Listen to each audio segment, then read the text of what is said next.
اعوذ باللہ من الشیطان الرجیم بسم اللہ الرحمن الرحیم 15ویں پارے میں سورہ بنی اسرائیل کی 71 نمبر آیت کریمہ ہے، اور اللہ تعالی نے ارشاد فرمایا کہ یوم ندعو، جس دن پکاریں گے کل اناس، ہر ایک آدمی کو۔ یہاں پر اللہ تعالی نے یوم کا لفظ ارشاد فرمایا، اور یوم سے مراد قیامت کا دن ہے، اور قیامت کے دن جو بھی حالات انسانوں کے ہوں گے ان میں ایک اہم ترین دن بتلایا، اہم ترین وقت بتلایا، اور بتایا کہ وہ اتنا طویل دن جو ہے اس میں کئی ایک واقعات جو پیش آئیں گے، ان میں سے ایک واقعہ یہ بھی ہے کہ ندعو کل اناس، پکارا جائے گا، پکاریں گے ہر ایک آدمی کو۔ اناسن کا مطلب یہ ہے کہ جتنے بھی آدمی اللہ اس دن دنیا میں اس نے پیدا کیے تھے، سب کو قبروں سے کھڑا کر دے گا، اور سب لوگ متفرق حصوں میں تقسیم ہو جائیں گے۔ اس تقسیم کی بنیاد کیا ہوگی وہ تو اس سے اگلے لفظ میں آ رہا ہے، مگر اناسن سے مراد یہاں پر بعض محتاط مفسرین نے فرقہ لیا ہے، اور ان کا کہنا پھر یوں ہے کہ یوم ندعو کل اناس، قیامت کے دن پکاریں گے ہم ہر ایک فرقے کو۔ اور اناس کا مطلب عربی میں ایک خاص طبقہ، ایک فرقہ، لوگوں کا ایک گروہ، یہ سب کی سب چیزیں جائز ہیں۔ اور پھر ارشاد فرمایا یہ گروہ کس بنیاد پر بنیں گے، اب اگلے لفظ میں یہ آ گیا کہ بے امامہم، لوگوں کو ان کے امام کے ساتھ پکاریں گے۔ اور اس کا مطلب یہ ہوا کہ امام بہت سے ہوں گے، اور ہر ایک گروہ کو اس کے امام کے ساتھ پکارا جائے گا، اور امام کی اقتدا اور اس کے پیچھے جتنے لوگ چلے تھے وہ اپنے اپنے طبقے کے اعتبار سے الگ ہوتے چلے جائیں گے۔ اور امام کی تفسیر میں مفسرین نے مختلف باتیں ارشاد فرمائی ہیں، جن کا خلاصہ یہ ہے کہ بعض حضرات تو امام سے مراد لیتے ہیں نامہ عمل، یعنی جس دن قیامت میں وہ ایسا دن ہے کہ پکاریں گے ہم ہر ایک گروہ کو اس کے نامہ عمل کے ساتھ۔ اور رسول اللہ صلی اللہ علیہ وسلم نے ایک حدیث میں اس کی یہی تشریح فرمائی ہے، اور بتایا ہے کہ تمام انسان اپنے اپنے اعمال نامے کے اعتبار سے الگ کر دیے جائیں گے۔ بڑی تقسیمیں تو ظاہر ہے کہ دو ہو جائیں گی، جن لوگوں کا نامہ عمل برا ہے وہ ایک الگ طبقہ ہے، جن کا اچھا ہے وہ ایک الگ طبقہ ہے، اور پھر اس کے بعد فردر اس میں ڈویژن ہوگی، اس میں مزید تقسیم ہوگی۔ اب نیکی کے کاموں میں ایک آدمی پر نماز کا غلبہ تھا، وہ لوگ الگ کر دیے جائیں گے۔ ایک آدمی ہے جس پر روزے کا غلبہ تھا، روزے بہت رکھتا تھا، وہ لوگ الگ کر دیے جائیں گے۔ اور اس طرح ہوتے ہوتے تقسیم در تقسیم ہوتی چلی جائے گی، مگر یہ سب ایک ہی گروہ مجموعی طور پر شمار کیا جائے گا۔ اور ایسے ہی اس کے برعکس جو لوگ ہیں ان کے ساتھ اللہ کے عذاب کا معاملہ ہوگا، اور دنیا میں جو کام وہ کرتے رہے ان کاموں کی عملی صورت کو دیکھیں گے تو ایک تفسیر یہ کی گئی کہ ہر آدمی کو اس کے نامہ عمل کے ساتھ پکارا جائے گا۔ اور اگر یہ تفسیر مان لی جائے جس کی طرف اکثر مفسرین بھی گئے ہیں، اور رسول اللہ صلی اللہ علیہ وسلم نے بھی ارشاد فرما دیا ہے، تو یہ ٹھیک اس کے ساتھ مل جاتی ہے جو آگے کا حصہ آ رہا ہے کہ فمن اوتی کتابہ بِیمینہ، اور جو شخص دیا گیا اپنا اعمال نامہ بِیمینہ، اپنے دائیں ہاتھ میں،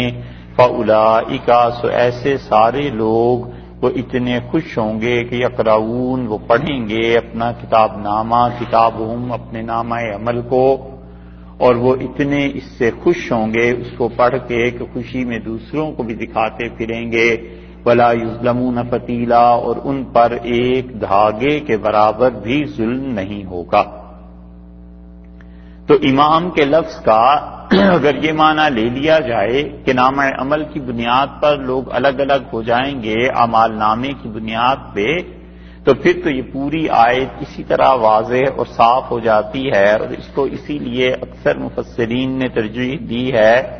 اور بعض حضرات کا خیال یہ ہے کہ یوم ندعو کل اناس بامامہم میں امام سے مراد انبیاء علیہ السلام ہیں، کہ اللہ تعالیٰ نے یہ بتایا کہ ہر ایک کو قیامت میں اس کے امام کے ساتھ پکاریں گے، یعنی نبی علیہ السلام کے ساتھ، اور جو اس پہ موسیٰ علیہ السلام کے ماننے والے ہیں وہ ان کے ساتھ الگ ہو جائیں گے، اور جو اس پہ عیسیٰ علیہ السلام کے ماننے والے ہیں وہ ان کے ساتھ الگ ہو جائیں گے، اور نبی کریم صلی اللہ علیہ وسلم کی امت ان کے ساتھ الگ ہو جائے گی۔ الغرض تمام انبیاء علیہ السلام کے پیروکار ان کے ساتھ ساتھ الگ ہو جائیں گے، اور پھر اپنے اپنے حساب و کتاب کے لیے اللہ کے حضور میں پیش ہوں گے۔ تیسری تفسیر اس امام کے لفظ سے یہ کی گئی ہے کہ اللہ تعالیٰ نے یہ ارشاد فرمایا کہ ہر کوئی آدمی یوم ندعو کل اناس، جس دن ہم پکاریں گے ہر ایک انسان کو بامامہم ان کی کتاب کے ساتھ، اس لیے کہ کتاب بھی انسان کی رہنمائی کرتی ہے۔ تو دنیا میں جتنے انبیاء علیہ السلام کو کتابیں دی گئیں اور ان کے بعد بھی جن اقوام پر ان کتابوں کی اتباع لازم تھی ان سب کو الگ الگ کر دیا جائے گا۔ تورات والے تورات کے ساتھ چل پڑیں گے، اور جنہوں نے زندگی میں انجیل کو اپنایا تھا وہ انجیل کے ساتھ الگ ہو جائیں گے، اور جو لوگ اللہ کی اس پاک کلام اور آخری کتاب قرآن کریم کے ساتھ تھے وہ اس کتاب کے ساتھ الگ ہو جائیں گے۔ تو اس لیے تیسری بات یہ بھی کی گئی کہ جس دن ہم پکاریں گے ہر ایک گروہ کو بامامہم ان کے امام کے ساتھ۔ اسی طرح بعض حضرات نے بامامہم کا ترجمہ غلط بھی کر دیا ہے، یا تفسیر اس کی غلط بھی کر دی ہے جس کی کوئی خاص دلیل ہے نہیں، اور وہ یہ کہتے ہیں کہ قیامت میں ہم ہر ایک آدمی کو پکاریں گے ان کی ماؤں کے نام کے ساتھ، اور انہوں نے امام جو ہے یا تو اسے کی جمع سمجھ لیا ہے کہ ماں کے نام کے ساتھ پکارے جائیں گے، حالانکہ یہ غلط بات ہے، امت میں کوئی بھی اس کا قائل نہیں ہوا۔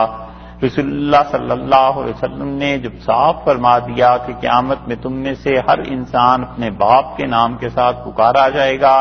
اور یہ بھی فرما دیا کہ تم اپنے بچوں کے نام اچھے رکھو تاکہ قیامت میں ان کو ان کے باپ کے نام کے ساتھ پکارا جائے تو وہ اچھے نام ہوں،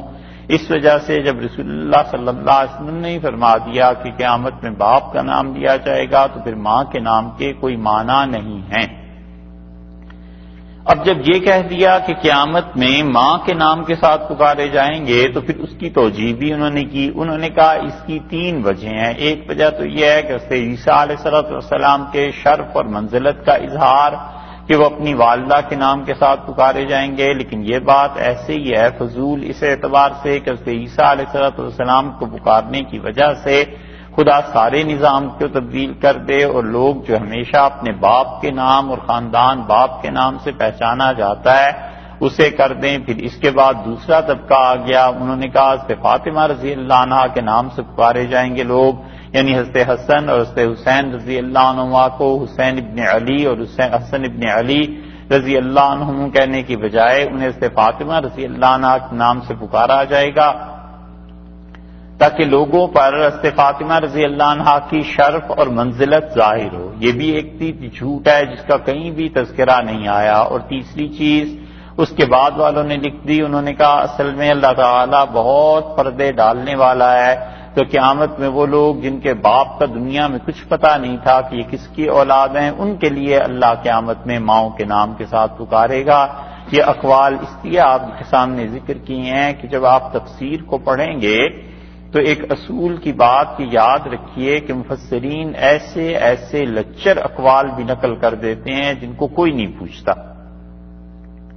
اور بڑی بڑی تفاسیر میں ایسے اقوال پشت در پشت نقل ہوتے چلے آئے ہیں۔ وجہ اس کی یہ ہے کہ پچھلے زمانوں میں تعلیم عام تھی،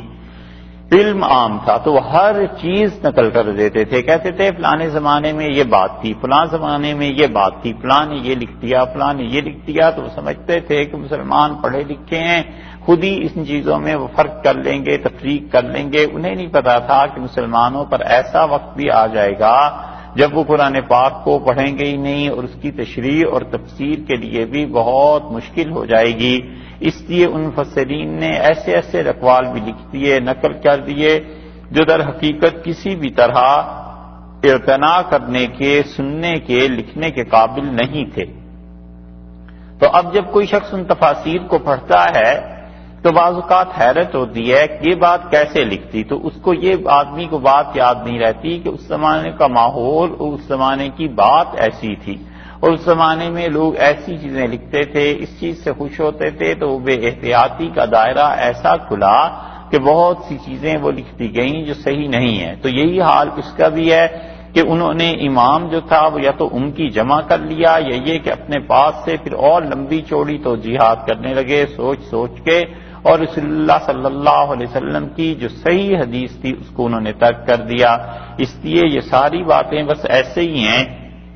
جو مفسرین نے اس کے 3 یا 4 زیادہ کثرت سے محامل بیان کیے ہیں کہ اس کا یہ بھی مطلب ہو سکتا ہے، یہ بھی ہو سکتا ہے، یہ بھی ہو سکتا ہے،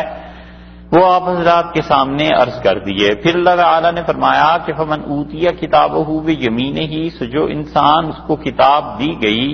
نامہ عمل دیا گیا اس کے دائیں ہاتھ میں، فاولئک یقرؤون کتابہم، تو وہ کیا کریں گے؟ اپنی کتاب کو پڑھیں گے۔ قیامت میں 2 طرح کے لوگ ہوں گے، ایک تو وہ جن کا نام عمل ان کے بائیں ہاتھ میں الٹے ہاتھ میں دیا گیا، اور ایک وہ جن کا نام عمل ان کے دائیں ہاتھ میں دیا گیا۔ اور جن لوگوں کا نام عمل ان کے دائیں ہاتھ میں دیا جائے گا بڑے خوش ہوں گے اور اللہ کا شکر ادا کریں گے، اور اس کے ساتھ ساتھ وہ لوگوں کو خوشی سے دکھائیں گے کہ دیکھو یہ میرا کتاب نام ہے، دیکھو اللہ نے اس میں کیا میرے لیے تحریر فرمایا ہے۔ تو اس لیے یہاں پر فرمایا کہ یقرؤون کتابہم، وہ اپنے اس نامہ عمل کو پڑھیں گے بھی اور خوشی کا اظہار کریں گے، اور اس کے بعد فرما دیا کہ دیکھو ولا یظلمون فتیلا، اور ایک دھاگے کے برابر ظلم نہیں ہوگا۔ اب یہاں پر بات یہ ہے کہ ظلم نہیں ہوگا، تو یہ پہلے ارشاد فرمایا کہ ان کے دائیں ہاتھ میں نامہ عمل دیا جائے گا۔ اب جب دائیں ہاتھ میں دیا گیا تو نیک لوگ تھے، اور اللہ تعالیٰ نیکوں سے خوش ہوتا ہے، اس لیے پھر اللہ نے یہ کیوں کہا کہ ہم ان پر کوئی ظلم نہیں کریں گے۔ اور پھر ایک بات، اور دوسری بات یہ کہ یا تو ہوتا یہ پیچھے سے بات چلی آ رہی ہوتی کہ وہ جو کافر ہیں ان کو ان کا نامہ عمل دیا جائے گا اور ان پہ ظلم نہیں ہوگا، تو پھر بات صحیح بیٹھتی تھی کہ کافر ہیں اور انہوں نے گناہ کیا اور اللہ تعالیٰ کو ان سے نفرت تھی، خدا نے ان کا گناہ کوئی اپنے پاس سے نہیں لکھ دیا، کچھ فرشتوں نے بڑھوتی اور اضافہ نہیں کر دیا، بلکہ اللہ کے ہاں ان پر ظلم نہیں ہوا۔ تو کچھ مفسرین اس طرف گئے ہیں کہ وہ کہتے ہیں ولا یظلمون فتیلا کا مطلب تو الگ ہے کہ وہ ایمان والے جن کے دائیں ہاتھ میں نامہ عمل دیا جائے گا وہ پڑھیں گے اس نامہ عمل کو، ولا یظلمون فتیلا، اور ان پر کوئی گناہ نہیں ہوگا، یعنی کسی پر بھی کوئی ظلم نہیں ہوگا۔ یہ جملہ عام ہو گیا کہ کسی پر کوئی ظلم نہیں ہوگا۔ مومن ہے وہ بھی اپنے نامہ عمل میں اپنے گناہوں کو دیکھ لے گا، کافر ہے وہ بھی دیکھ لے گا، اور وہاں پر فیصلہ غلبے کے اعتبار سے ہو جائے گا کہ کس انسان کے نامہ اعمال میں نیکیاں غالب ہیں، کس انسان کے نامہ اعمال میں گناہ غالب ہیں، بس اس پہ فیصلہ ہو جائے گا۔ اور شرک جس کے نامہ عمل میں نکلے گا اس کا تو فیصلہ اسی کے ساتھ ہو جائے گا۔ اور کچھ مفسرین اس طرف گئے ہیں کہ وہ کہتے ہیں کہ ولا یظلمون فتیلا کا مطلب یہ ہے کہ اس پہ دھاگے کے برابر بھی ظلم نہیں ہوگا۔ تو مطلب یہ کہ کوئی بھی کمی نہیں دیکھے گا وہ اپنی نیکیوں میں۔ مومن آدمی تھا، اس کا نامہ عمل اس کے دائیں ہاتھ میں دیا گیا، کیا وہ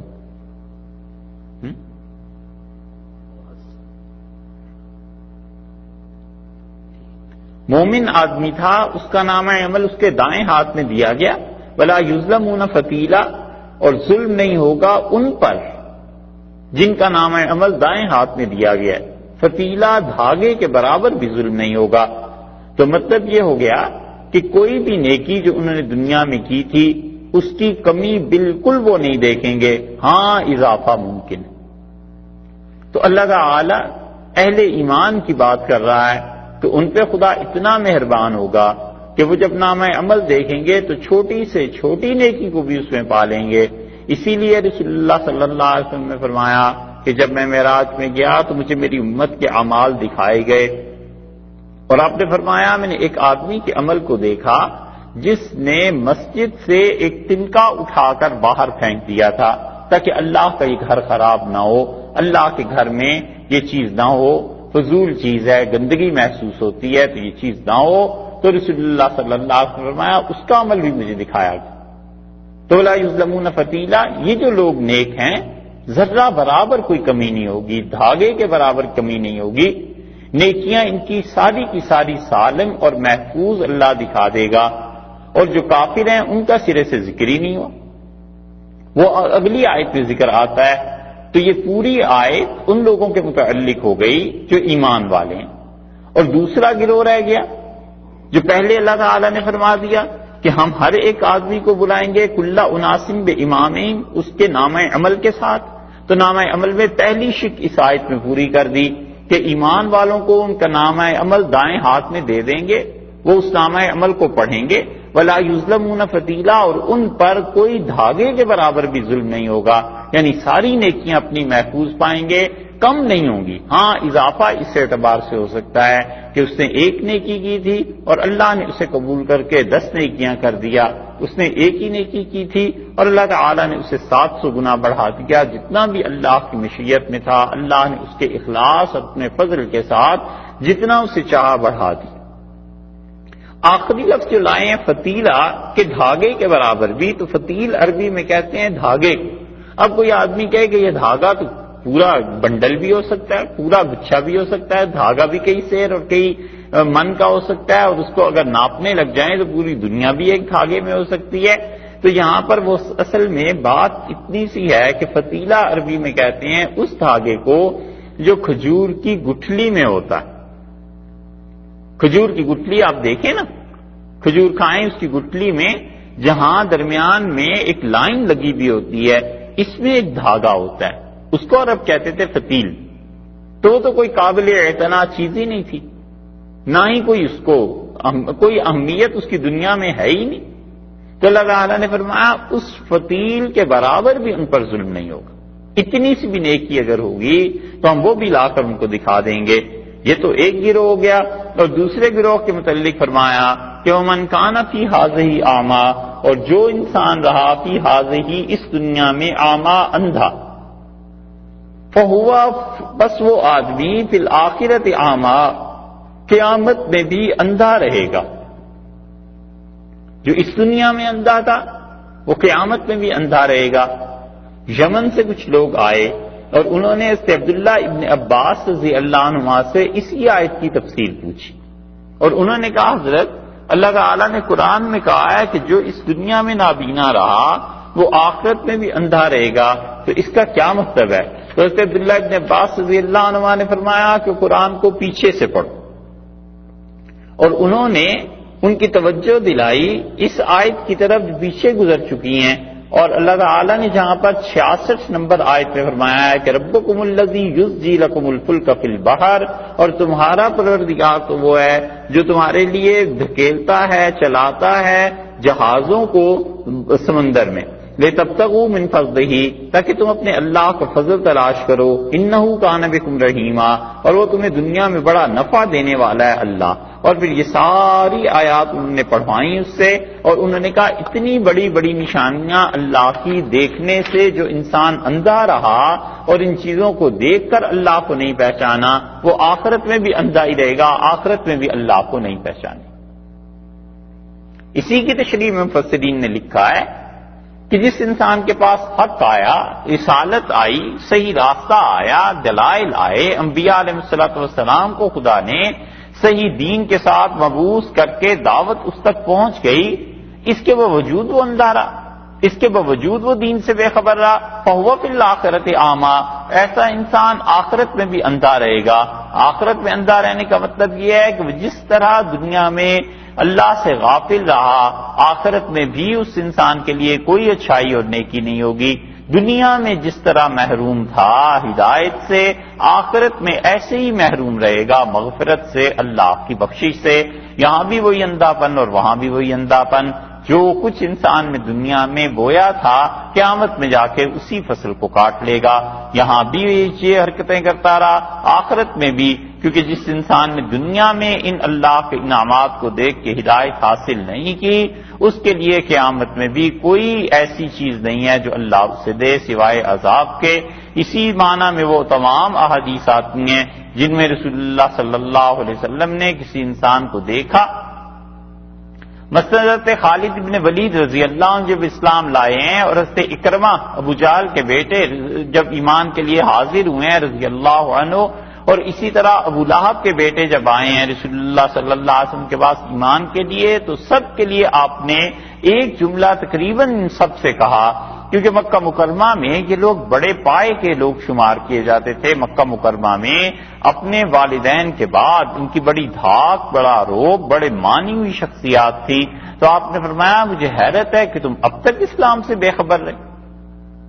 حضرت خالد رضی اللہ عنہ نے فرمایا کہ خالد تم جیسا آدمی اسلام سے بے خبر رہے، مجھے بڑا تعجب ہے اس پہ۔ تو مراد کیا تھی کہ اللہ کا دین تم تک پہنچا، میری رسالت کا پیغام پہنچا، مجھے تم نے دیکھ لیا، قرآن ہے، یہ سب چیزیں ہیں، اس کے باوجود تم نہیں مانے، ہمیں اس پہ تعجب ہے۔ بس یہی بات یہاں فرمائی کہ جو انسان ان ساری چیزوں کو دیکھ کر دنیا میں بھی اللہ تک نہیں پہنچا اور ہدایت سے اپنے آپ کو محروم رکھا، وہ آخرت میں بھی محروم رہے گا اپنے اعمال کے اجر سے، وَأَضَلُّ سَبِيلًا، اور اللہ تعالیٰ نے فرمایا بہت زیادہ دور پڑا وہ راہ سے، یعنی صحیح راہ جو دنیا میں اسے حاصل کرنی چاہیے تھی اس نے نہیں کی، تو وہی راہ قیامت میں اسے جنت میں لے جاتی۔ دنیا میں جب اس راہ سے دور پڑ گیا، دور رہ گیا، تو جس بھی راستے میں گمراہی پر چلا وہ راستہ اسے اللہ کے قرب سے دور کر دے گا، قبر میں بھی دور رہے گا، حتیٰ کہ آخرت میں بھی دور رہے گا اور جہنم میں چلا جائے گا۔ اس سے معلوم ہوتا ہے کہ انسان اللہ کے انعامات پر، اللہ کی آیات پر، نشانیوں پر غور کرتا رہے اور وہ اللہ پر ایمان اس کا مضبوط ہوتا چلا جاتا ہے، یہاں تک کہ وہ آدمی سیدھے راستے سے نہیں ہٹتا۔ تو یہ دو شکیں تھیں اس ایک بات کی کہ قیامت میں ہم ان کو بلائیں گے اور ان کے امام کے ساتھ، یعنی انبیاء علیہ السلام کے ساتھ، یا قرآن یا جس کتاب کے پیروکار تھے اس کے ساتھ، یا یہ کہ جو رسول اللہ صلی اللہ علیہ وسلم نے ارشاد فرما دیا کہ نامہ عمل کے ساتھ، تو نامہ عمل جس کا اچھا تھا اس کا یہ حال، جن کا برا تھا یہ حال ہے۔ اس کے بعد رسول اللہ صلی اللہ علیہ وسلم کے لیے اللہ تعالیٰ نے کچھ چیزیں ارشاد فرمائیں، جن میں سے کچھ چیزوں کا تعلق خاص طور پر انہی سے ہے، اور اللہ تعالیٰ نے کافروں کے ایک مکر کا بیان کیا اور یہ ارشاد فرمایا کہ وہ انقادو، اور یہ تو کرنے لگے تھے، یہ تو ہونے لگا تھا ایسے، لیفتنونک کہ یہ لوگ آپ کو آزمائش میں ڈالیں، عن الذی اس چیز کے متعلق، کس چیز کے متعلق، عن الذی اوحینا الیک، آپ کو پھیر دیں، آپ کو ہٹا دیں اس چیز سے جو وحی ہم نے آپ کی طرف بھیجی ہے،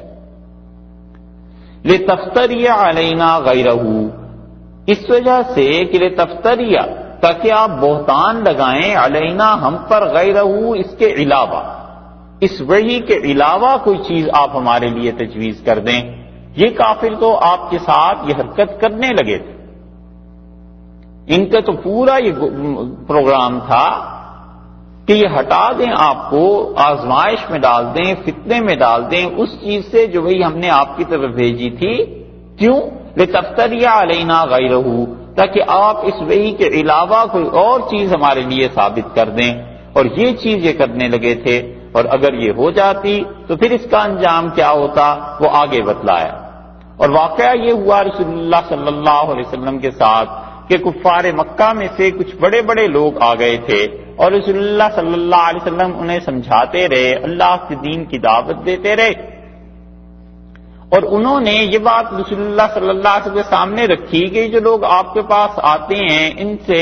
جو ایمان قبول کرنے والے گویا آپ کے پاس آتے ہیں یہ کم درجے کے لوگ ہیں، اور انہیں آپ اپنی مجلس سے اٹھا دیں، ان سے بھیڑ بکریوں کی بو آتی ہے، ہم ان کے ساتھ بیٹھ نہیں سکتے۔ اور رسول اللہ صلی اللہ علیہ وسلم کا ارادہ یہ ہوا کہ آپ ان لوگوں کو اپنے پاس سے ہٹا دیں اور کفار مکہ سے یہ کہیں کہ ٹھیک ہے تم بیٹھو اور تم اسلام کو قبول کر لو۔ اور بعض مفسرین نے ایک اور واقعہ اس کے متعلق ذکر کیا ہے کہ قبیلہ بنو ثقیف کے لوگ رسول اللہ صلی اللہ علیہ وسلم کے پاس آئے اور انہوں نے کہا کہ اللہ کے رسول ہم دین تو آپ کا قبول کر لیں لیکن اس کے عوض میں آپ ہمیں ایک چیز عنایت فرما دیں۔ آپ نے کہا کہ کیا چیز تمہیں چاہیے؟ انہوں نے کہا ہم یہ چاہتے ہیں کہ آپ ثقیف قبیلے کی زمین کو اتنا ہی پاک اور مقدس قرار دے دیں جتنا بیت اللہ ہے، تاکہ قریش کے مقابلے میں خدا کا ایک گھر وہاں بنائیں اور ہم لوگوں کو دعوت دیں، لوگوں کو بتائیں کہ قریش کے بیت اللہ میں جانے کی بجائے تم یہاں آ جایا کرو۔ اور رسول اللہ صلی اللہ علیہ وسلم ان کی اس بات پر غور و فکر کرنے لگے کہ اگر اس طرح کی کوئی بات ہو جائے اور یہ لوگ اسلام میں داخل ہو جائیں تو پھر کیا ہے، اس کے نتائج پر غور کرنے لگے۔ اور اس بات پر غور کرنا جو تھا اللہ تعالیٰ نے اس پہ ہی وحی نازل کر دی اور اللہ نے فرمایا یہ آپ کے پاس آئے ہیں کہ جو وحی ہم نے آپ کی طرف نازل کی ہے لِتَفْتَرِيَ عَلَيْنَا غَيْرَهُ، تاکہ یہ آپ کو اس چیز سے ہٹا دیں اور کیا ہو پھر آپ جھوٹ باندھنے لگ جائیں ہم پر غیرہ، اور اس وحی کے علاوہ بات کرنے لگیں، یعنی ہم نے تو وحی نہیں کی اور نہ ہی کسی اور زمین کو مقدس قرار دیا۔ اور یا دوسری تفسیر کہ ہم نے یہ نہیں کہا کہ آپ ان لوگوں کو اٹھا دیں اور اہل مکہ میں دوسرے لوگ ہیں انہیں آپ اپنے خود میں جگہ دے دیں، بلکہ جو لوگ خود چل کے آئے ہیں دین کی حمایت قبولیت دین کو سمجھنا چاہتے ہیں انہی کو ترجیح ملنی چاہیے تھی۔ اور آپ اگر ان کو ہٹا دیتے اور آپ کا ہٹانا لوگ یہی سمجھتے کہ اللہ کی طرف سے بس یہی حکم آیا ہے، اللہ تعالیٰ نے فرمایا کہ یہ تو آپ کو ایک مصیبت میں ڈال رہے تھے آزمائش میں تاکہ آپ ہم پر بہتان لگا دیں اور اس وحی کے علاوہ یہ جو ہم نے کہی ہے آپ کی طرف بھیجی ہے اس وحی کے علاوہ کوئی اور چیز کہہ دیں، وَإِذًا لَاتَّخَذُوكَ خَلِيلًا، اور اگر یہ بات ہو جاتی وَإِذًا تو جب یہ ہوتا کہ لَاتَّخَذُوكَ یہ آپ کو بنا لیتے خلیلا بہت گہرا دوست اپنا بنا لیتے، بہت اچھا دوست اپنا بنا لیتے، آپ سے بڑی محبت کی باتیں بڑھانے لگتے۔ اسی لیے ایک روایت یہ بھی کی گئی کہ کافر جو تھے انہوں نے رسول اللہ صلی اللہ علیہ وسلم سے آ کے قرآن پاک سنا، یہ سورت مکی ہے نا، یہ تیسری روایت جو مفسرین نے لکھی ہے کہ انہوں نے آ کر قرآن پاک کو سنا اور انہوں نے کہا کہ سب باتیں اس میں نصیحت کی اور بہت اچھی ہیں، مگر جہاں دیکھو یہ شرک پر اللہ نے الزام لگا دیا ہے، جہاں دیکھو شرک کی بات کی ہے اس کی تردید کی ہے، اور آپ یہ باتیں اگر بدل ڈالیں تو ہم پھر اس کتاب کو مانیں، آپ کی رسالت کو مانیں، ہر جگہ شرک کا رد نہ ہو۔ اور رسول اللہ صلی اللہ علیہ وسلم نے ان کی بات سنی، اللہ تعالیٰ نے فرمایا کہ یہ تو آپ کو آزمائش میں ڈالنے والے ہیں اور یہ چاہتے ہیں کہ جو وحی ہم نے آپ کی طرف کی ہے آپ اس کو چھوڑ دیں، اور تاکہ پھر کیا کریں، اس وحی کو چھوڑ کر لِتَفْتَرِيَ عَلَيْنَا غَيْرَهُ آپ اس وحی کے علاوہ ہم پر جھوٹ بولنے لگے۔ اس آیت میں مفسرین نے بڑی لمبی چوڑی مباحث لکھی ہیں، مگر خلاصہ آپ اس کا دیکھیے کہ وہ ان کادوا لیفتنونک کا، اور یہ تو بالکل لے کے چل پڑے تھے یہ مشرکین کہ آپ کو آزمائش میں ڈال دیں، کس چیز سے؟ عن الذی اوحینا الیک، اس وحی کے معاملے میں جو ہم نے آپ کی طرف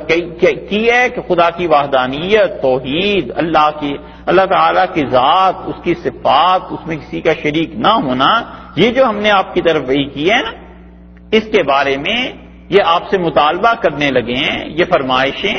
یہ سب کی سب چیزیں، اس کا نتیجہ کیا نکلتا؟ لِتَفْتَرِيَ عَلَيْنَا غَيْرَهُ کہ آپ غیرہ اس وحی کے علاوہ ہم پر جھوٹ بولنے لگ جائیں، ہم پر بہتان کرنے لگ جائیں۔ کیا نہیں رسول اللہ صلی اللہ علیہ وسلم۔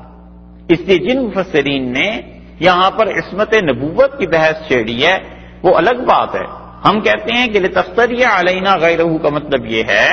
کہ آپ کو یہ ہٹانے لگے تھے کہ جو وحی بھیجی ہے ہم نے آپ کی طرف آپ اس سے ہٹ کر باندھ دیں خدا کے ذمے کوئی جھوٹ اور اس وحی کو چھوڑ دیں۔ بس اللہ تعالیٰ نے فرمایا یہ کافر کرنے لگے تھے ایسے، رسول اللہ صلی اللہ علیہ وسلم تو نہیں کیا۔ اگر انہوں نے کیا ہوتا تو پھر تو بات ہوتی نا کہ رسالت کے باوجود رسول اللہ صلی اللہ علیہ وسلم نے وحی کیسے چھوڑ دی، اللہ پر جھوٹ کیسے بول دیا، یہ کیسے گوارا کر لیا کہ قرآن سے شرک کی آیات کو نکال دیں۔ یہ تو بحث اس وقت ہے جب ہوا ہو۔ اللہ نے تو کافروں کے ارادے کا اظہار ارشاد فرمایا کہ کافر یہ چاہتے ہیں کہ آپ اس قرآنی وحی کو چھوڑ کر خدا کے ذمے جھوٹ بولنے لگے، تو کافر تو چاہتے ہی تھے، بس اتنی بات ہے۔ اور اس کے بعد فرمایا وَإِذَا اتَّخَذُوكَ خَلِيلًا، اور اگر یہ ہو جاتا تو یہ کافر آپ کو پکا دوست اپنا بنا لیتے، اس لیے کہ بات پھر وہ سارا ماحصل ایک ہی نکل آتا کہ سارے دین ایک ہی ہیں، سب وہی ایک ہی ہے۔ اس لیے محمد صلی اللہ علیہ وسلم جو کچھ بھی کہتے ہیں آپ اس کو مان جاؤ، کیونکہ شرک کی تو مذمت رہی نہیں۔ اور یہ اللہ تعالیٰ کی وحدانیت کا جو اتنا کہتے تھے وہ تو رہا نہیں۔ جب یہ چیزیں نہیں ہیں تو ہم سب مان جائیں گے، ان کی باتیں بڑی نصیحت کی ہیں۔ قرآن میں توحید کے علاوہ اور شرک کی مذمت کے علاوہ سب چیزیں تم بھی مان لو۔ اپنے دیش کے، اپنے وطن کے، اپنے شہر اور کنبے قبیلے کے آدمی ہیں، کوئی لڑائی جھگڑے کی بات ہی نہیں رہے گی۔ یہ سب ان کا خیال تھا۔ اور اللہ تعالیٰ نے وَإِذَا اتَّخَذُوكَ خَلِيلًا، اور یہ آپ کو اپنا بڑا پکا دوست بنا لیتے۔ وَلَوْلَا، اور اگر ایسے نہ ہوتا کہ ان ثبتناک، ہم آپ کو ثابت قدم رکھتے، ہم نے آپ کو تھام لیا تھا، ہم نے آپ کو پکا کر دیا تھا۔ ولولا ان ثبتناک، اور اگر یہ نہ ہوتا کہ ہم نے آپ کو پکا کر دیا ہوتا، ٹھہرا دیا ہوتا، لقد کدت، آپ ہو جاتے، آپ لگی پڑتے،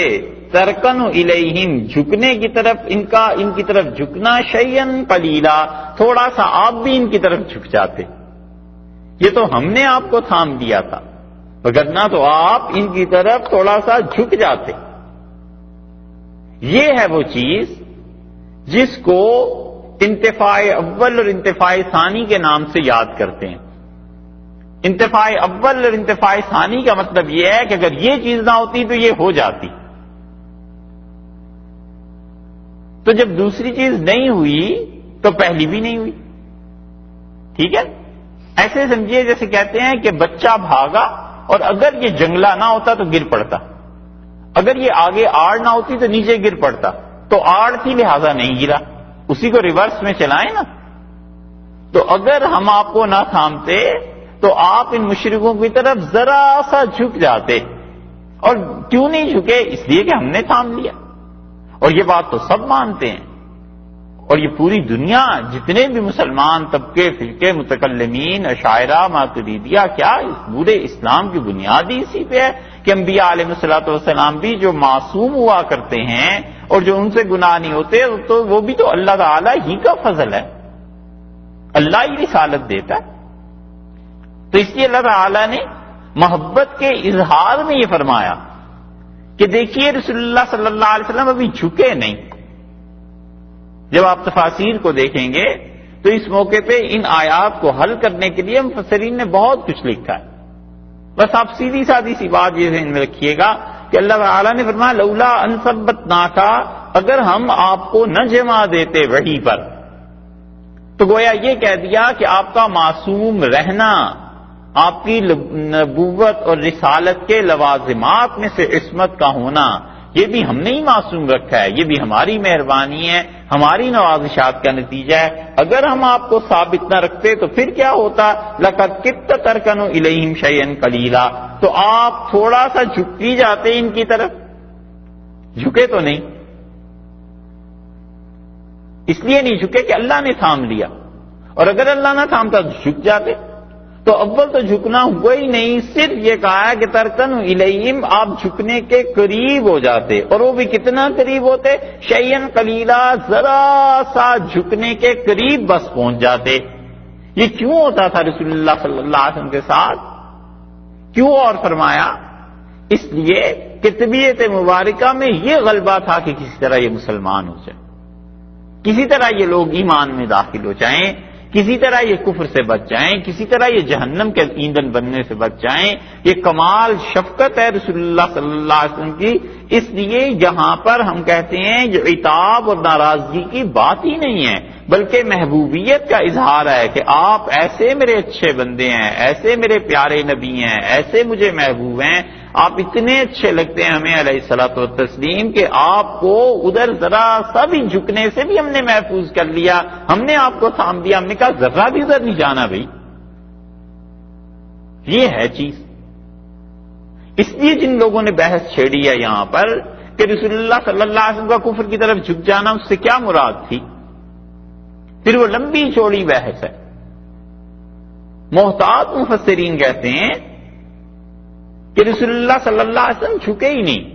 اور جھکنے کے ذرا سا جو قریب ہو رہے تھے اللہ نے فرمایا ہم نے وہ بھی ہٹا دیا. وَلَوْلَا أَن ثَبَّتْنَاكَ، اور اگر ہم آپ کو نہ تھام لیتے. اور اس سے یہ بھی معلوم ہوتا ہے کہ آدمی یہ خیال کر لے کہ شر خیر کا ذریعہ نہیں بنتا. دونوں نظریات ہیں نا دنیا میں. فلاسفہ کہتے ہیں ایک طریقہ یہ ہے کہ تم شر کو اختیار کر لو اور انجام پہ خیر نکل آئے. تھوڑا سا شر اختیار کر لیں کیونکہ انجام پہ خیر نکل آئے گی. اور کچھ کہتے ہیں کہ all is well when end is well. جب نتیجہ اچھا نکلا تو پیچھے جو کچھ بھی تھا بس سب ٹھیک ہو گیا. شریعت نے بتایا کہ شر کو جب اختیار کرو گے تو اس کا نتیجہ خیر میں برآمد نہیں ہو سکتا. اگر رسول اللہ صلی اللہ علیہ وسلم جھک جاتے، ذرا سا ان کی طرف ہو جاتے، تو کیا نتیجہ نکلتا؟ اذا لاتخذوک خلیلا، آپ کو پکا دوست بنا لیتے. جب پکا دوست بنا لیتے تو پھر آئندہ کے لیے وہ کہاں سے ہٹنے دیتے تھے؟ اللہ تعالیٰ نے بتا دیا کہ ہم نے تو بالکل آپ کو جانے ہی نہیں دیا. ایک اور دوسرے اس سے بھی یہ بات ثابت ہو گئی کہ شریعت کے احکامات میں بندے کو بالکل صاف بات کرنی چاہیے. یہ درمیان کی جو پالیسیز ہیں نا، ادھر بھی اور ادھر بھی، یہ بھی خوش رہیں اور وہ بھی خوش رہیں، ان چیزوں میں نہیں پڑنا چاہیے. آدمی کی زندگی جتنے بھی گناہوں سے بھرپور ہو والعیاذ باللہ، ان گناہوں میں اگر یہ احساس رہے کہ میں کام جو کر رہا ہوں یہ غلط ہے، کبھی نہ کبھی توبہ کی توفیق اللہ دے ہی دیتا ہے اور انسان اپنے ضمیر کا مقابلہ نہیں کر سکتا. کب تک چلے گا؟ طبیعت بار بار کہتی کہ غلط کام کر رہے ہو، غلط کام کر رہے ہو. اور جس دن شیطان کا یہ مکر اسے مل گیا کہ غلط کام کو وہ خام خواہ ایسی ادھر ادھر سے صحیح کرنے لگے، بس اس دن وہ پٹری سے اتر گیا. نتیجہ یہ نکلتا ہے کہ اپنی گمراہی کو ہدایت کے درجے پر لے آتا ہے، پر پھر موت تک کبھی کبھی توبہ ہی نصیب نہیں ہوتی. ایک آدمی نماز نہیں پڑھتا، ساری زندگی نہ پڑھے، یقیناً گناہ گار ہے اور بہت بڑا گناہ گار ہے. لیکن ایک یہ کہے کہ نمازیں ہی 5 نہیں ہیں، نمازیں ہی 3 ہیں. اور یہ نماز وہ نہیں ہے جو رسول اللہ صلی اللہ علیہ وسلم کے زمانے میں تھی، وہ تو بس ایک رسم تھی اس زمانے کی، انہوں نے کر لی، ہم اپنے زمانے کے لیے آزاد ہیں. تو علیہ باللہ اس نظریے کے ساتھ اگر وہ 5 نمازیں بھی پڑھتا ہے تو اس کی نمازیں بیکار ہو جائیں گی، کیونکہ اس نے اچھائی اور برائی کے تصور کو مٹا دیا. رانگ اینڈ رائٹ کا جو کانسیپٹ تھا اس کانسیپٹ کو اس نے چینج کرنے کی کوشش کر لی. ایک دن اس کا نفس اس پہ غالب آئے گا، کوئی نماز اس کی زندگی میں باقی نہیں رہے گی. اس لیے آدمی شریعت کے معاملات میں صاف اور واضح مسلک رکھے کہ بھی یہ شریعت کا مسئلہ ہے، میں عمل نہیں کرتا، تم نہیں کرتے، یہ ایک الگ بات ہے. بشریت ہے، انسانی کمزوری ہے، مجبوری ہے، وقت ہے، کچھ ہے، ہم گناہ گار ہیں، مگر یہ بات نہیں ہے کہ ہم شریعت کے مسئلے کو ہی اصل سے بدلنے لگیں اور اس کا نتیجہ یہ نکلے کہ آئندہ نسلیں بھی اور لوگ یہ کہنے لگیں کہ جناب شریعت تو یہ چیز ہے. اسی لیے اللہ کے اچھے بندے جو تھے وہ کم سے کم یہ کرتے رہے اپنے اپنے دور میں کہ جو چیزیں شریعت کے خلاف تھی اس میں شرکت نہیں کی. سب سے اچھے تو وہ تھے جو بولے، ان سے بھی اچھے وہ تھے جنہوں نے اپنے ہاتھ سے روک دیا، منع کر دیا، نہیں تو بولے. اور جو بولے بھی نہیں ہے کسی مسئلے سے تو انہوں نے ان چیزوں میں جا کر اولاً شرکت نہیں کی تاکہ لوگ کہیں ان کا فائدہ نہ اٹھائیں کہ یہ آدمی فلاں موقع پہ اس نے فلاں کام کر دیا تھا. انہوں نے اس شرکت سے بیزاری کا اظہار کر دیا. تو بتا دیا اللہ تعالیٰ نے اس میں کہ شریعت میں نرمی یہ چیزیں نہیں ہیں. اور پھر یہ بھی پتا چلتا ہے کہ انبیاء علیہ الصلوۃ والسلام ان کی معصومیت، ان کی حفاظت، اس کے ذمہ دار بھی اللہ ہی ہیں. محض ان کی قوت قدسیہ محض ان کا تزکیہ اور صرف اندر سے پاک ہونا کافی نہیں، جب تک کہ اللہ نہ تھام لے. کیونکہ اللہ تعالیٰ نے ولولا ان ثبتناک، اگر ہم آپ کو نہ پکڑ لیتے، اگر ہم نے آپ کو ٹھہرا نہ دیا ہوتا، اگر ہم نے آپ کو جما نہ دیا ہوتا، اگر ہم نے آپ کو ثابت نہ رکھا ہوتا، لقد کدت ترکنوا الیہم شیئا قلیلا، آپ تھوڑا سا ان کی طرف جھک جاتے، اس راہ پر تھوڑا سا غور فرما لیتے، آپ ادھر چلے جاتے تو کیا ہوتا ہے؟ پھر اگلے جملے میں فرما رہے ہیں کیا ہوتا، اس کی سزا کیا ملتی ہے تو آگے ہے. تو یہ رسول اللہ صلی اللہ علیہ وسلم کے متعلق ہے. امت میں باقی لوگوں کا تو حال ہی کیا، ذکر ہی کیا کرنا ہے، جن کے متعلق یقینی طور پر یہ بھی نہیں کہا جا سکتا کہ ان کا تزکیہ ہوا ہے یا نہیں. کیونکہ نبی علیہ الصلوۃ والسلام کا پاک ہونا اور ان کے تزکیے کا ہونا یہ تو نص سے ثابت ہے. یہ تو قرآن پاک کی متعدد آیات بتاتی ہیں کہ انبیاء علیہ السلام معصوم ہوا کرتے ہیں. یہ تو قرآن سے ثابت. اور باقی امت کے اولیاء اللہ، ان کا ولی ہونا، ان کا پاک ہونا، اس کے لیے کوئی وحی تو نہیں آتی. اس لیے کوئی آدمی کسی اچھے سے اچھے ولی کا بھی منکر ہو جائے اور کہے وہ خدا کے ولی نہیں تھے تو اس پہ کوئی کفر کا فتویٰ نہیں لگایا جائے گا. زیادہ سے زیادہ یہی کہہ دیں گے کہ فاسق ہے، ان چیزوں کو نہیں مان رہا، لیکن کفر کا فتویٰ تو نہیں ہے. اس لیے کہ قطعی اور یقینی پاکیزگی وہ انبیاء علیہ الصلوۃ والسلام کے ساتھ ہے، اور اس کی پشت پر بھی، اس کی بھی بنیاد کتاب و سنت پر ہی ہے. اور اللہ تعالیٰ نے فرمایا کہ اگر ہم آپ کو نہ تھام دیتے تو آپ ادھر جھک جاتے، ذرا سا شیئن قلیلا، ذرا سا جھک جاتے. اذن پھر کیا ہوتا؟ جھکے نہیں، کیونکہ اللہ نے پکڑ لیا، اللہ تعالیٰ نے تھام لیا، اللہ نے ثابت قدم کر دیا. حضرت عمر رضی اللہ عنہ ایک موقع پہ کہا، انہوں نے کہا لولا علی لہلک عمر، اگر سیدنا علی رضی اللہ عنہ کا فتویٰ نہ ہوتا تو عمر تو برباد ہو جاتا. اور عمر رضی اللہ عنہ برباد نہیں ہوئے اس لیے کہ حضرت علی رضی اللہ عنہ کا فتویٰ تھا. تو آپ جھک جاتے، اس لیے نہیں جھکے کیونکہ ہم نے تھام لیا تھا، ہم نے پکڑ لیا تھا، ہم نے آپ کو تثبیت، قوت اور ثابت قدم کر دیا تھا. اور اگر ایسے ہو جاتا اذن پھر کیا ہوتا؟ لَأَذَقْنَاكَ اِذًا لَأَذَقْنَاكَ، ہم ضرور چکھاتے آپ کو ضِعْفَ الحیات، دگنا مزہ، دگنا عذاب، وضِعْفَ الممات، اور مرنے کے بعد بھی دگنا عذاب دیتے. دنیا میں بھی دگنا عذاب آتا اور مرنے پہ بھی دگنا عذاب آتا. جو دنیا میں کسی کافر اور مشرک کو سزا دی جاتی، اس سے بھی دوہری سزا آپ کو ہم دیتے، اس زندگی میں بھی اور آخرت میں بھی. اللہ کی قوت دیکھی، اللہ کی طاقت. اللہ نے فرمایا اگر آپ جھک جاتے، اگر آپ کفر کی طرف چل پڑتے تو پھر یہ ہو جاتا. کیونکہ یہ گئے نہیں ہیں اس کی کوئی بات بھی ایسی نہیں ہے. اور یہ کیوں کہا ہے کہ ہم دگنا کرتے؟ یہ اس بات کی دلیل ہے کہ اللہ کا قرب جتنا کسی آدمی کو حاصل ہوتا جاتا ہے اتنا اس کی احتیاط بھی ضروری ہوتی جاتی ہے. جتنا انسان کو اپنے مراتب میں ترقی ملتی ہے اسے چاہیے کہ اپنے آپ کی حفاظت بھی اتنی ہی کرے. ایک آدمی زمین پر چل رہا ہے، زیادہ سے زیادہ کیا ہوگا؟ ٹھوکر لگے گی، گر جائے گا.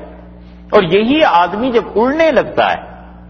تو پھر اگر گرے گا تو ہڈی پسلی چور ہو جائے گی، ایک ہو جائے گی. اسی طرح بس اس مثال سے سمجھنا چاہیے کہ جتنا انسان کو اللہ کا قرب حاصل ہوتا چلا جاتا ہے، جتنی دین کی سمجھ کی بات زیادہ ہوتی جاتی ہے، چاہیے کہ اپنے عمل میں تبدیلی کرے. اگر عمل میں تبدیلی نہیں کرے گا، اپنے آپ کو پاک نہیں کرے گا، تو پھر اس کا نتیجہ یہ کہ یہ علم وبال بن جائے گا. یہ اللہ کا قرب جو حاصل ہونا چاہیے تھا اس کی بجائے خدا کا عذاب آ جائے.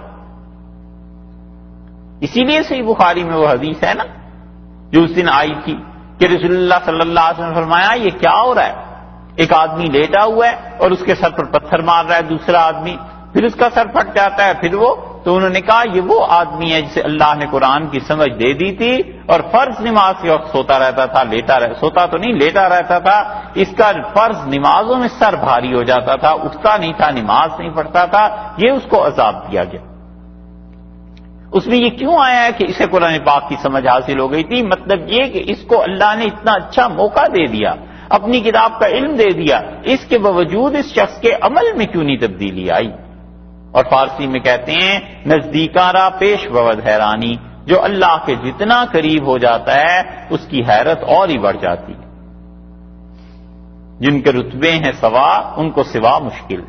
جن کے رتبے بڑے ہو جاتے ہیں ان تک پہنچنا عام آدمیوں کے لیے مشکل ہو جاتا ہے۔ ممکن ہے کہ عام آدمی نفل چھوڑ دے اور اس کے لیے کوئی ایسی بڑی بات نہ ہو، اور وہ آدمی جو اللہ کے قریب تھا اور ہمیشہ نفل پڑھتا رہا وہ کسی دن چھوڑ دے تو اس کی سارا دن انوار اور برکات کی کیفیات نہ رہیں، اللہ کی طرف سے اس انسان کی کھنچائی ہو جائے اور کھینچ دیا جائے وہ خدا کے ہاں، اس لیے کہ جتنا اللہ کو معرفت حاصل ہو گئی تھی قرب، اتنا ہی اپنے آپ کو بچانا بھی ضروری ہے۔ اسی لیے اللہ تعالیٰ نے فرمایا کہ اگر یہ ہو جاتا، ہم نے آپ کو تھام لیا تھا، آپ ہمارے محبوب ہیں، ہمارے اتنے اچھے نبی ہیں علیہ الصلوۃ والسلام، لیکن اگر یہ آپ کر دیتے تو پھر دنیا کی زندگی میں اور آخرت کی زندگی میں دگنا عذاب ہو جاتا۔ ثم لا تجد لك علینا نصیرا، اور پھر نہ پاتے آپ اپنے لیے، ثم لا تجدو، پھر آپ نہ پاتے لکا اپنے واسطے، علینا ہمارے مقابلے میں، نصیرا کوئی مدد کرنے والا۔ جب ہم پکڑ لیتے تو ہمارے مقابلے میں کون آپ کی مدد کرتا؟ کوئی مدد کرنے والا آپ کو نہ ملتا۔ یہ سب آیات رسول اللہ صلی اللہ علیہ وسلم کے ساتھ اللہ کی غایت محبت کی دلیل ہیں، بڑی محبت کی دلیل ہیں۔ ایسے سمجھ لیجئے جیسے انسان اپنے بیٹے کو کبھی سمجھاتا ہے اور کہتا ہے کہ گلی میں فلاں نے یہ حرکت کی اور اگر میرا بیٹا کرتا تو میں تو اسے جان سے مار دیتا، اس لیے کہ بیٹے سے تعلق زیادہ ہوتا ہے نا، اور آدمی کا اختیار زیادہ ہوتا ہے، محبت بھی زیادہ ہوتی ہے، تو کہتا ہے یہ اگر ایسی حرکت کرتا تو پھر دیکھتے میں تمہارے سامنے اس کی کیسی پٹائی لگاتا۔ یہ سب چیزیں اسی لیے ہیں کہ محبت کا اظہار ہے۔ اللہ تعالیٰ نے فرمایا ہم نے آپ کو تھام لیا، اور اگر کبھی آپ ان کی طرف جھک جاتے تو پھر کیا ہوتا؟ پھر یہ چیزیں ہوتی۔ وَإِن كَادُوا، اور ان لوگوں کا تو یہ بھی منصوبہ تھا اور وہ تو لگے ہوئے تھے اس کام پہ۔ وہی لفظ آ گیا جو آیت نمبر 73 کے شروع میں، وَإِن كَادُوا، اور یہ تو لگے ہوئے تھے۔ یہاں پھر فرمایا وَإِن كَادُوا، اور یہ تو لگے ہوئے تھے، لَيَسْتَفِزُّونَكَ، تاکہ نکال دیں، بھگا دیں، من الارض، زمین پر، زمین پہ آپ کو گھبراہٹ میں ڈال دیں، زمین میں آپ پر اتنے اعتراض کریں، مکہ مکرمہ میں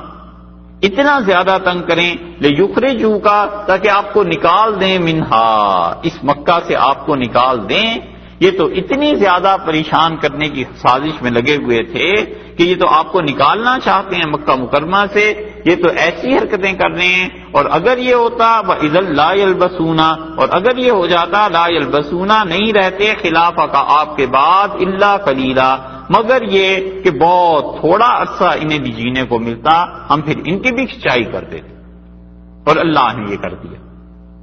اس وقت آیت کریمہ نازل ہوئی تھی، یہ رسول اللہ صلی اللہ علیہ وسلم کو تنگ کر رہے تھے۔ اللہ تعالیٰ نے ان حالات میں فرمایا کہ یہ تو اس چکر میں ہیں کہ آپ کو اتنا تنگ کریں کہ آپ کو اس مکہ سے نکال دیں، اور اگر ہمارے نبی صلی اللہ علیہ وسلم کو بھی ایسا ہو جائے لا يلبسون خلافك الا قليلا، تو آپ کے بعد یہ بھی تھوڑا ہی عرصہ بس پھر جئیں گے، یہ بھی تھوڑا ہی عرصہ بسیں گے، آپ جیسی ہستی جب اس شہر میں نہ رہی تو پھر اللہ کا عذاب ان پر آ جائے گا۔ اور یہ ہوا ہے، رسول اللہ صلی اللہ علیہ وسلم ہجرت کر گئے اور 1.5 سال کے بعد بدر ہو گئی، اور جو لوگ اس سازش میں شریک تھے اللہ نے سب کو بدر کے میدان میں قتل کر دیا، اللہ نے سب کو مار دیا۔ اور پھر 8 سال نہیں گزرے تھے پورے ہوئے کہ مکہ مکرمہ فتح ہو گیا، کوئی آدمی ایسا نہیں رہا پھر جو اسلام میں داخل نہ ہو گیا ہو اور وہ اس مخالفت میں شریک ہو۔ اللہ نے بتا دیا کہ پھر آپ کے بعد بھی یہ لوگ اطمینان سے نہیں رہیں گے۔ اسی لیے آگے چل کے سورہ قتال میں آیا ہے، اللہ تعالیٰ نے فرمایا ہے کہ وہ بستی اخرجت کا، جنہوں نے آپ کو اپنے گھر سے آپ نکالا ہے، اپنے شہر سے، وہ بستی کے لوگ اتنے خراب ہیں کہ ہم نے انہیں ہلاک کر دیا، ہم انہیں ہلاک کر دیں گے، ان کا کوئی مددگار نہیں ہوگا۔ اور اللہ نے پھر ہلاک کیا ہے چن چن کے، بدر میں، پھر احد میں، پھر خندق میں، اور پھر بتائے مکہ کے موقع پہ تو بات پوری ہو گئی۔ اور رسول اللہ صلی اللہ علیہ وسلم نے اسی لیے بدر میں جب دیکھا آپ کے سامنے کفار تھے سارے اور آپ ان کو پہچان گئے، اور آپ نے صحابہ رضی اللہ عنہ سے کہا مکہ نے اپنے جگر کے ٹکڑے نکال کے تمہارے سامنے پھینک دیے، اور آپ نے اپنی ایک ہتھیلی کو دوسری پہ رکھا اور آپ نے فرمایا پیس کے رکھ دو انہیں، ختم کر دو انہیں، کیونکہ ساری کریم اس شہر کی مسلمانوں کے سامنے آ گئی تھی۔ اللہ تعالیٰ نے اسی لیے فرمایا ہے کہ یہ تو قریب ہے کہ آپ کو آپ کے شہر سے نکال دیں، اور پھر انہوں نے کیا کیا، نبی کریم صلی اللہ علیہ وسلم کو نکالنے کی کوششیں تھیں، حتیٰ کہ اللہ نے ہجرت کا حکم دے دیا، اور اللہ تعالیٰ نے بتایا کہ اب ایسا موقع آ گیا ہے کہ آپ کو ہجرت کر جانی چاہیے، اور پھر اللہ نے ان کے بعد انہیں چھوڑا بھی نہیں۔ سنتا یہ اللہ کا طریقہ ہے، من ان کے متعلق دستور پڑا ہوا ہے، قد ارسلنا جنہیں ہم نے بھیجا ہے، قبل کا آپ سے پہلے من رسلنا اپنے رسولوں کو، آپ سے پہلے ہم نے جن رسولوں کو بھیجا ہے علیہ الصلوۃ والسلام، ان سب کے معاملے میں اللہ کا یہ طریقہ ہے، اللہ کی یہ عادت ہے، اللہ کی یہ روش ہے، اللہ کی سنت ہے۔ سنت من قد ارسلنا قبلک من رسلنا، آپ سے پہلے جن کو ہم نے رسالت دی تھی، انہیں بھیجا تھا، ان کے متعلق اللہ کا یہ طریقہ ہے کہ جب وہ ہجرت کر جاتے ہیں پیچھے ان کی بستیاں بھی برباد ہو جاتی۔ کتنے ہی انبیاء علیہ الصلوۃ والسلام تھے، جب وہ ہجرت کر کے نکلے پیچھے جو بستی تھی وہ آباد ہو گئی۔ اللہ کا یہ طریقہ رہا ہمیشہ۔ حضرت موسیٰ علیہ الصلوۃ والسلام نکلے، پیچھے فرعون اس کا لشکر برباد ہو گیا، وہ ہجرت تھی کر گئے۔ حضرت لوط علیہ الصلوۃ والسلام نے ہجرت کی ہے، فرشتوں نے کہا نکلیے اس بستی سے اور پیچھے مڑ کے نہ دیکھیے، وہ ہجرت کر کے پہنچ گئے دوسری جگہ پہ، پیچھے بستی ساری تباہ ہو گئی۔ حضرت صالح، حضرت ہود علیہ الصلوۃ والسلام یہ سب نکلے اپنی اپنی بستیوں سے، ہجرت اللہ نے کروا دی، اور ہجرت کے بعد خدا کا عذاب ان بستیوں پہ نازل ہو گیا۔ اللہ تعالیٰ نے یہی بتلایا ہے کہ سنت من قد ارسلنا قبلک من رسلنا، آپ سے پہلے جو ہمارے رسول اس دنیا میں آئے ہیں علیہ الصلوۃ والسلام، ان کے بارے میں بھی ہمارا یہ طریقہ رہا ہے، یعنی جب ان بستیوں سے نکلے ہیں تو ان کی ہجرت کے بعد ہم ان بستیوں کو برباد کرتے رہے ہیں، تو اب آپ کے بارے میں کیا ہوگا، وَلَا تَجِدُ لِسُنَّتِنَا، اور آپ نہیں پائیں گے ہمارے طریقے کو کیا چیز نہیں، تحویلا، اور آپ ہمارے طریقے کو بالکل مختلف نہیں پائیں گے، یعنی آپ کو جب یہ نکال دیں گے یا آپ چلے جائیں گے ہجرت کر جائیں گے تو ہمارا طریقہ پھر بھی وہی رہے گا، ہماری سنت میں تبدیلی نہیں آئے گی، ہم انہیں بھی مار دیں گے، ان سے بھی انتقام لیں گے۔ کیوں آخر انہوں نے اللہ کی ہدایت کو نہیں اپنایا، اور کیوں یہ لوگ ایسی حرکتیں کرتے رہے کہ نبی کریم صلی اللہ علیہ وسلم کو مکہ مکرمہ چھوڑ کر مدینہ منورہ جانا پڑا؟ تو اللہ تعالیٰ نے فتح مکہ نہیں بلکہ ہجرت سے بھی پہلے یہ بتا دیا کہ اب یہ واقعہ پیش آنے والا ہے، اور جب یہ ہوگا تو پھر اس کے ساتھ یہ بھی ہوگا۔ اور لفظ دیکھیے اس میں یہ فرما دیا کہ سنت من قد ارسلنا قبلک من رسلنا، یعنی ہم نے یہ طریقہ رکھا ہے ان کے ساتھ جو آپ سے پہلے تھے، انبیاء علیہ الصلوۃ والسلام، رسول جو تھے علیہ السلام، ان کے ساتھ یہ طریقہ ہوا ہے کہ ان کی ہجرت کے بعد بستیاں تباہ کر دی گئیں۔ تو یہ من رسولنا کی جو قید لگا دی نا کہ رسولوں کے ساتھ ہمارا یہ طریقہ رہا علیہ السلام، اس کا مطلب یہ ہے کہ یہ مخصوص ہے رسولوں کے ساتھ اللہ کی سنت، باقی اللہ کے اچھے بندے کسی بستی میں تنگی تکلیف کی وجہ سے اگر چلے جائیں اور وہ یہ توقع رکھیں کہ ان کے بعد اس بستی کو تباہ ہو جانا چاہیے، یہ بات نہیں ہوا کرتی۔ اللہ کی بڑی مصلحتیں اللہ تعالیٰ نے انبیاء علیہ السلام اور رسل علیہ السلام کو خاص طور پہ جو مقام دیا ہوا ہوتا ہے، یہ ان کا مقام ہوتا ہے کہ ان کی دعوت کے بعد قوم ایسے طبقوں میں بٹ جاتی ہے جن میں سے ایک پر عذاب ثابت ہو جاتا ہے، اور ایک طبقہ ایسا ہوتا ہے جسے اللہ معاف کر دیتا ہے۔ یہ من رسلنا کی جو لفظ ہے نا، یہ بتاتے ہیں کہ کوئی بڑے سے بڑا آدمی اپنی بستی میں ایمان، یقین اور اللہ کا دین، اس کی دعوت لے کے اٹھے اور بستی اسے نہ مانے اور وہ وہاں سے نکلنے پہ مجبور ہو جائے، تو یہ ضروری نہیں ہے کہ اس کے بعد اس بستی کو تباہ کر دیں۔ ہاں، نبوت اور رسالت اتنا بڑا مقام ہے کہ اللہ تعالیٰ نے فرمایا ہمارا طریقہ ان کے ساتھ یہ رہا ہے۔ یہ اس کی وضاحت اس لیے کر رہے ہیں کہ اس پچھلی صدی میں، 20ویں صدی میں بہت سے لوگ اسلام کی تحریکوں کو لے کے اٹھے، اور انہوں نے کہا کہ ہماری اس تحریک کے بعد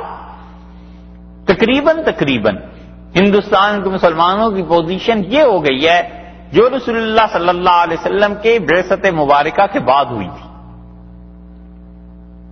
کہ اب جو ہماری بات نہیں مانے گا اور ہماری جماعت اور ہماری تحریک میں شامل نہیں ہوگا اس کے بعد وہ سب تباہ کر دیے جائیں گے.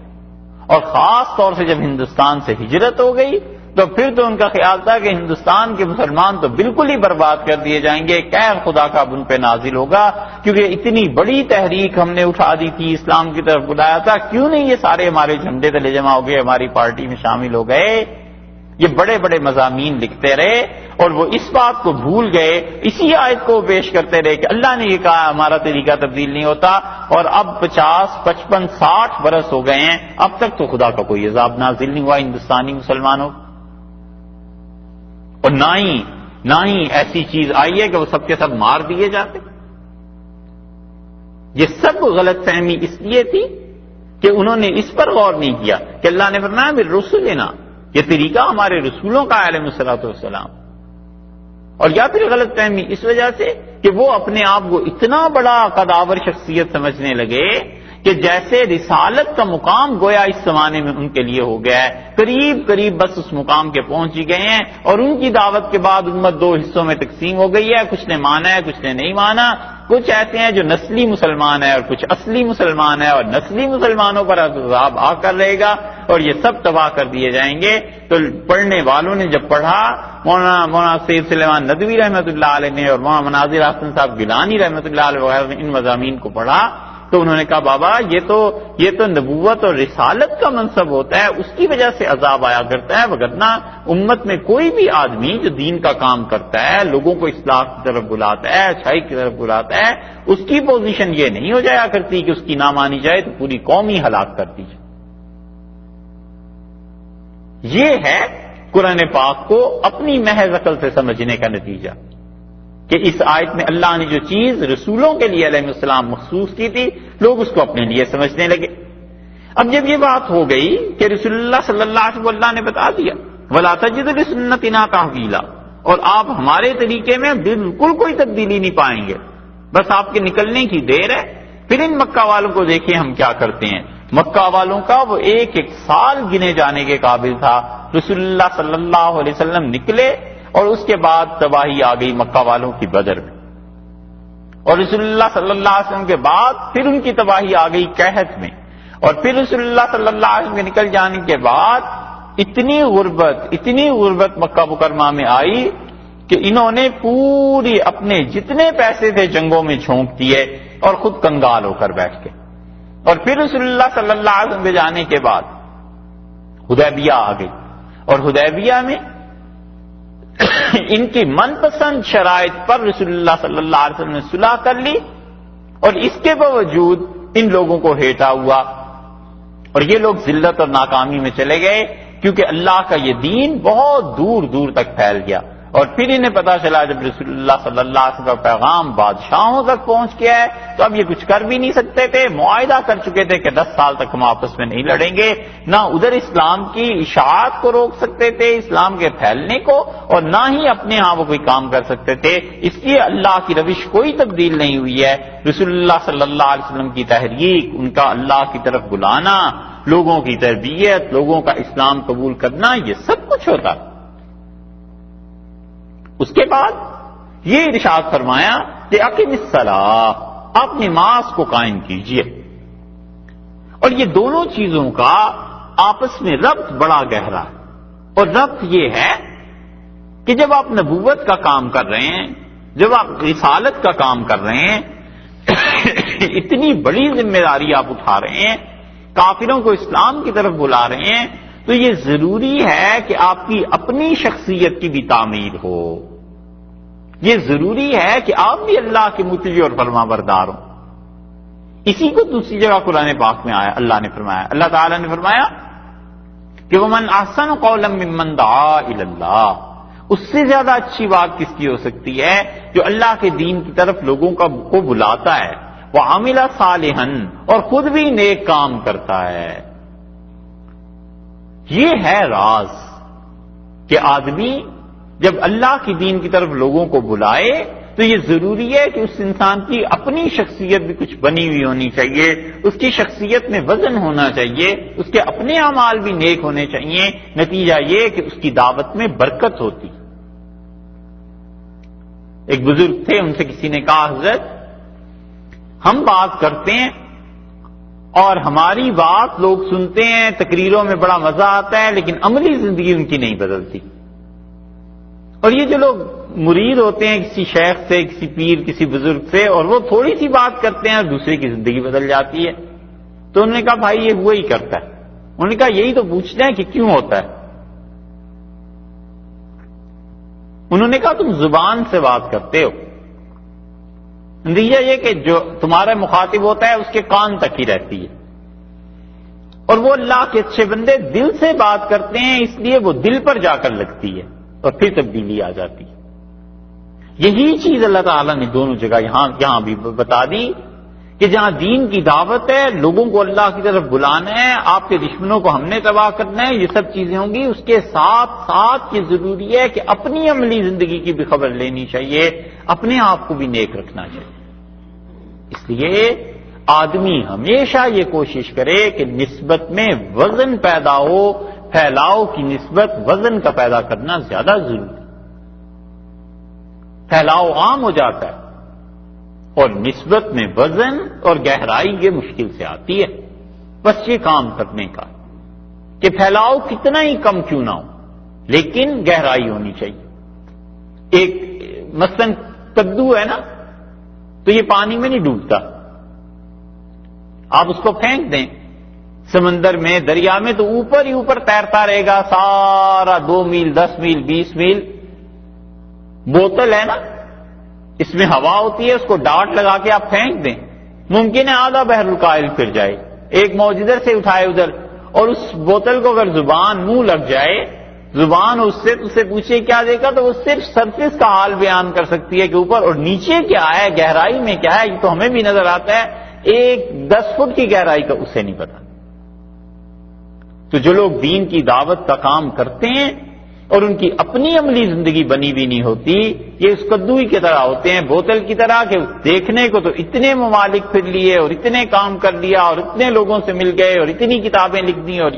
اور گہرائی اس کی کچھ نہیں ہوتی، اس لیے کہ عمل نہیں ہوتا۔ جب عمل نہیں ہوتا تو اللہ سے تعلق پیدا نہیں ہوتا، گہرائی ہو اس نسبت میں، اللہ سے تعلق پیدا ہوا ہو تو وہ پھر چاہے اس سمندر میں 1 گز 2 گز بھی جائے، لیکن وہ تہ تک پہنچتا ہے، اسے پتا ہوتا ہے کہ اس سمندر کی تہ میں کیا ہے۔ یہ ہے فائدہ اور یہ ہونا چاہیے۔ اس لیے آدمی جب اللہ کے دین کا کام کرے تو سب سے پہلی فکر اس کی بھی ہونی چاہیے کہ میری اپنی ذات کا کیا حال ہے، میرا اللہ کے ساتھ تعلق کیا ہے۔ رسول اللہ صلی اللہ علیہ وسلم کے متعلق صحیح احادیث میں آیا، ابو داؤد میں آیا کہ باوجود کہ رسالت رسول اللہ صلی اللہ علیہ وسلم کو مل گئی تھی، اس کے باوجود غار حرا میں چلے جاتے تھے۔ ہمارے یہاں تو یہی مشہور ہے نا کہ غار حرا میں وحی آ گئی تھی اور اس کے بعد آپ مکہ مکرمہ تشریف لے آئے تھے۔ بات یہ نہیں ہے، بات یہ ہے کہ رسالت کے ملنے کے بعد بھی کبھی کبھی رسول اللہ صلی اللہ علیہ وسلم اپنی چیزیں لیتے تھے، کھانے پینے کا سامان لیتے تھے، پانی، ستو، مختلف چیزیں، اور آپ جا کر غار حرا میں کئی دن رہ کے آتے تھے۔ یہ دلیل ہے اس بات کی کہ انسان جتنا زیادہ دین کا کام کرے اتنا ہی اللہ سے تعلق بڑھانا چاہیے، اور اللہ سے تعلق بڑھانے کے سلسلے میں جو چند ایک چیزیں ضروری ہیں ان میں سے ایک تنہا رہنا بھی ہے، تنہائی بھی ہے، کہ اللہ ہو اور بندہ ہو، بس اللہ کو یاد کرے، تنہائی میں بیٹھ کے اللہ کی آیات، اللہ کی باتوں پر غور کرے، اپنے گناہوں کی معافی مانگے، اللہ کا ذکر کرے، کچھ کرے، وہ تنہائی ضروری۔ کم سے کم اللہ کے دین کا کام جتنا لوگ کرتے ہیں نا، جس درجے کا کرتے ہیں اسی درجے کی تنہائی ہونی چاہیے۔ کم سے کم بھی آدمی 24 گھنٹوں میں 1-2 گھنٹے ضرور نکال لے، بیوی، بچے، رشتہ دار، دوست، ٹیلی فون، یہ سب چیزیں آف کر کے بیٹھ کے اللہ کو یاد کرے۔ اس تنہائی میں کوئی نہیں ہونا چاہیے سوائے بندے کے اور اللہ کے، تاکہ نسبت میں گہرائی پیدا ہو، تاکہ برکت پیدا ہو اس کے اعمال میں، پھر وہ تھوڑا بولے گا تو بھی بڑی بات ہو جائے گی، وہ کسی انسان کو کہے گا کہ نماز پڑھو، اس کے کہنے میں اتنی برکت ہو جائے گی کہ دوسرا نماز چھوڑ ہی نہیں سکے گا، وگرنہ آدمی بہت مشکل میں پڑ جاتا ہے۔ یہ بہت اہم بات ہے جو ہم آپ سے عرض کر رہے ہیں، ہمیشہ اسے یاد رکھیے کہ زندگی کے جس مرحلے پر بھی دین کا کام کرنا ہے، جتنا بھی کرنا ہے، اپنی شخصیت کی تعمیر سب سے پہلے ضروری ہے۔ اگر آدمی خود بنا ہوا نہیں ہے تو بڑی مشکل میں پڑ جاتا ہے۔ مولانا الیاس صاحب رحمۃ اللہ علیہ، جن کی نسبت میں کیا شک ہو سکتا ہے، اور مولانا الیاس صاحب رحمۃ اللہ علیہ اتنے بڑے آدمی، ان کی نسبت اللہ کے ساتھ تعلق کی قوت ہی دیکھ لیجئے کہ ان کی وجہ سے ہزاروں نہیں لاکھوں آدمیوں کو ہدایت ملی، لاکھوں آدمی ان کے سلسلے میں صحیح راہ پر چل پڑے۔ ان کی محنت اور ان کی دعا، ان کی توجہ، تعلق مع اللہ، یہ سب اس کا اثر اب تک دکھائی دیتا ہے۔ اور مولانا الیاس صاحب رحمۃ اللہ علیہ کا حال یہ تھا کہ وہ جب جاتے تھے علماء کی جماعت میں تو تبلیغ کے بعد واپس آتے تھے اور فرماتے تھے جب تک میں جا کر رائے پور حضرت عبد القادر صاحب رائے پوری رحمۃ اللہ علیہ کی خدمت میں خانقاہ میں چند دن نہ گزار لوں طبیعت اپنی جگہ پہ نہیں آتی۔ تو لوگوں نے پوچھا کس وجہ سے؟ فرمایا عام لوگوں میں جب جاتے ہیں اور ہم انہیں دعوت دیتے ہیں دین کی تو اپنے دل پہ بھی کچھ نہ کچھ دنیا کا غبار اور اثر پڑ جاتا ہے، اس کو دھونے کے لیے رائے پور خانقاہ میں جاتا ہوں۔ اور یہ اس آدمی نے بتایا جو رائے پور اور مولانا الیاس صاحب رحمۃ اللہ علیہ دونوں کے محبوب نظر تھے، مولانا علی میاں صاحب رحمۃ اللہ علیہ، مولانا ابو الحسن علی ندوی رحمۃ اللہ علیہ کی بیعت مولانا عبد القادر صاحب رائے پوری رحمۃ اللہ علیہ سے تھی۔ رائے پور کی خانقاہ میں رہے حضرت، بارہا گئے اور آئے، اور مولانا الیاس صاحب رحمۃ اللہ علیہ کے ساتھ دلی میں رہے۔ اور مولانا الیاس صاحب رحمۃ اللہ علیہ کو اتنی محبت تھی مولانا سے، اتنی محبت تھی کہ ایک دن حضرت نے خود ہمیں بتایا، فرمایا کہ حضرت چائے پی رہے تھے بیٹھے ہوئے ناشتے میں، تو میں اوپر اپنے کمرے میں پڑھ رہا تھا، لکھ رہا تھا دلی میں، تو فرمایا علی میاں کہاں؟ لوگوں نے کہا حضرت اپنے کمرے میں ہوں گے۔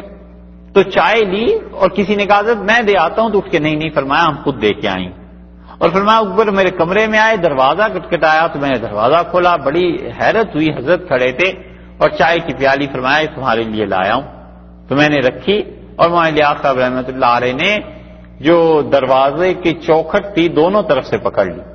اور مجھے بوسہ دیا، پیار کیا، اور مجھ سے فرمایا علی میاں آپ کو کیا دیں؟ اب میں چپ کھڑا رہا اور کچھ دیر کے بعد بولے اور فرمایا اچھا علی میاں قرآن پاک کی دولت آپ کو مبارک۔ تو حضرت فرماتے تھے میں اس کے بعد جب لکھنؤ گیا